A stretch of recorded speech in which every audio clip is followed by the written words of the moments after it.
یہ سانحہ ایک ایسے وقت میں رونما ہوتا ہے جب یہ خطہ پوری دنیا کی توجہ کا مرکز ہے۔ سوویت یونین افغانستان سے پسپا ہو رہا ہے۔ سوویت فوجوں کی مرحلہ وار واپسی کا ٹائم ٹیبل دے دیا گیا ہے اور اس ضمن میں جنیجو حکومت جنیوا سمجھوتا پر دستخط کر چکی ہے۔ جنرل اختر عبد الرحمان اور جنرل ضیاء الحق جنیوا اکارڈ نہیں چاہتے تھے، صرف اس وجہ سے کہ وہ یہ کہہ رہے تھے کہ جب تک آپ افغانستان کے اندر حکومت کون کرے گا یہ مسئلہ حل نہیں کریں گے تو یہ جنیوا اکارڈ مت کریں۔ یہ قوتوں نے فیصلہ کر لیا تھا کہ اب ہم اس رجیم کو ختم کریں۔ ان کے پلان میں جو روس کے انخلا کے بعد جو پلان تھا اس میں یہ دو حضرات فٹ نہیں ہوتے تھے، یہ فٹ نہیں ہوتے تھے۔ وہ طاقتور لیڈران تھے اور انہوں نے سر اٹھانا تھا۔ ضیاء الحق کی تو کافی ایفرٹ تھی ان لوگوں کو، سب کو، یہ ناردرن الائنس اور یہ سارے جو تھے ان کو اکٹھا کر کے اور کسی طریقے سے ایک ایسی حکومت بنائی جائے۔ حکومت تو بن بھی گئی تھی لیکن پھر یہ تھا کہ انہوں نے باریاں لینی تھی، اتنے عرصے کے بعد یہ ہٹ جائیں گے، پھر دوسرے لوگ آ جائیں گے، وہ جو ایک دفعہ بیٹھ گئے وہ ہٹنا نہیں چاہتے تھے۔ تو یہ ساری چیزیں جو تھیں ان کا زیادہ تر جو کنٹرول تھا وہ آرمی چیف کے پاس تھا، جنرل بیگ کے پاس۔ وہ ان لوگوں کو بعد میں بھی، ان کے جانے کے بعد بھی وہی ان لوگوں کو ہینڈل کرتے تھے اور پاکستان کی طرف سے ان کو ڈائریکشن دی جاتی تھی، ان کو اسلحہ وغیرہ بھی دیا گیا تھا پاکستان کی طرف سے۔ تو اس میں کوئی اتنی کوئی وہ نہیں تھی میرا خیال ہے اس قسم کی کوئی کہ جس سے کہ امریکہ بہت زیادہ فلیئر اپ ہو جائے، کچھ ہو جائے۔ امریکہ تو اس پیریڈ میں بہت ہی گریٹفل تھا پاکستان کی طرف سے کہ جی پاکستان نے ہماری پوری مدد کی ہے اس کے اندر۔ جنرل ضیاء الحق اور ان کے ISI چیف جنرل اختر عبد الرحمان مسلسل 9 سال تک سوویت یونین سے عملاً جنگ آزما رہتے ہیں، اور اب جب کہ یہ جنگ سوویت یونین کی پسپائی پر اختتام پذیر ہو رہی ہے، جنرل ضیاء الحق اور جنرل اختر عبد الرحمان کے خلاف سوویت یونین کی جذبات کا اندازہ لگانا مشکل نہیں۔ اس پس منظر میں سانحہ بہاولپور سے متعلق ایک سازشی تھیوری سوویت یونین کی گرد گھومتی ہے۔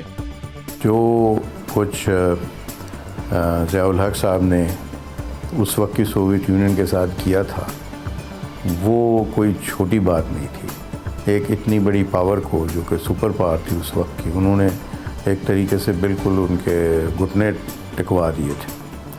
میں جب گیا ہوں، یہ بعد کی بات ہے جب مجھے ریئلائز ہوتا ہے، یہ ایز DGISI میں گیا، سوویت یونین اس وقت ٹوٹ چکا تھا، تو ان کے جو اس وقت چیف تھے ٹروبنیکوو ان کا نام تھا، جنرل ٹروبنیکوو، وہ 4 اسٹار جنرل تھے۔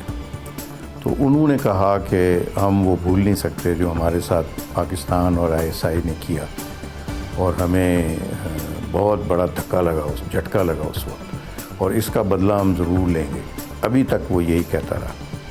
تو اس سے مجھے اندازہ ہوا کہ ان لوگوں نے کچھ کیا ہوگا اس کو ایلیمنیٹ کرنے کے لیے۔ میرے خیال میں یہ توجیہ پیش کرنا کہ سوویت یونین جو ہے جس کو کوئی شکست بھی ہو گئی، اور یہ وہ زمانہ ہے جب کہ سوویت یونین کی اکانومی جو تھی وہ میلٹ ڈاؤن کا شکار تھی، اور 1 سال کے بعد اس کا بریک اپ جو ہے وہ شروع ہو گیا۔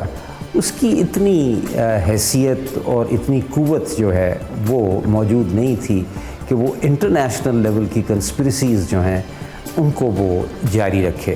دوسرا ان کا انٹیلیجنس نیٹ ورک جو بھی تھا KGB کا، اچھا وہ اس قابل ہی نہیں رہ گیا تھا اس لڑائی کے بعد کہ وہ اس قسم کی ایڈونچر جو ہیں وہ کر سکیں، اور یہ پلان کر کے کہ ان کا جہاز جو ہے وہ اڑا دیا جائے۔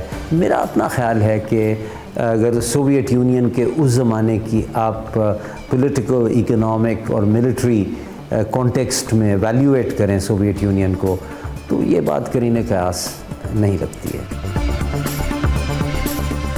سانحہ بہاولپور سے متعلق دوسری سازشی تھیوری کا محور امریکہ ہے۔ اس کے باوجود کہ جان ہارنے والوں میں امریکی سفیر رونلڈ رافیل اور امریکی جنرل ویسم بھی شامل ہیں، ISI چیف جنرل حمید گل برطانوی اخبار دی ٹائمز کو انٹرویو دیتے ہوئے کہتے ہیں کہ بے شک سانحہ بہاولپور میں امریکی سفیر بھی جان سے ہاتھ دھو بیٹھے ہیں، لیکن پاک فوج کے خلاف اس گناؤنی سازش کے پیچھے امریکہ کے کارفرما ہونے کا امکان بہرحال موجود ہے۔ نہیں، امریکہ تو بہت خوش تھے۔ امریکہ کا تو مطلب جو ان کا ٹارگٹ تھے وہ سارے اچیو ہوئے، افغانستان میں، اور ضیاء الحق نے ان کو بڑی کوآپریشن دی اس لحاظ سے، اور میرا نہیں خیال کسی سٹیج پہ بھی ان کی کوئی رفٹ کریٹ ہوئی یا کچھ ہوا، ایسا کچھ نہیں تھا۔ اس کو اگر مطلب اگر کوئی پرابلم تھی تو میرا خیال ہے کوئی ایسی نظر نہیں آئی آرمی کی طرف سے بھی اور ادھر سے۔